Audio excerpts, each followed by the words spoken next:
எல்லோருக்கும் வணக்கம். கப்பி ப்ரீடிங் போட்டு ரொம்ப நாள் ஆச்சு. இன்னைக்கு ஒரு கப்பி ப்ரீடிங் போட போகிறோம்.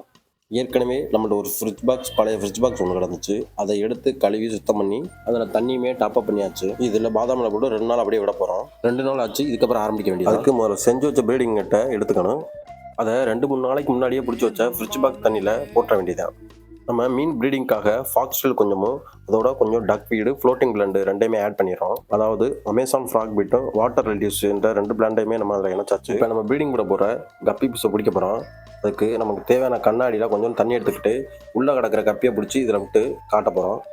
முதல்ல நெட்லேயே காட்டுறேன். இதோட குவாலிட்டியை பாருங்கள். இதோட பேர் ரெட் இயர் கொய் கப்பின்னு பேர். இதை கண்ணாடி கூடவே விடுறேன். இதோட குவாலிட்டி இன்னும் கொஞ்சம் அதில் நல்லா தெரியும். இதில் 2 ஃபீமேல் ஒரு மேல் கிடக்கு. அதாவது 1:2 விதத்தில் இதை நான் பிடிச்சிருக்கேன். பிடிச்ச அந்த கப்பியை நம்ம செட் பண்ண ஃப்ரிட்ஜ் பாக்ஸ்லேயே விட்டாச்சு.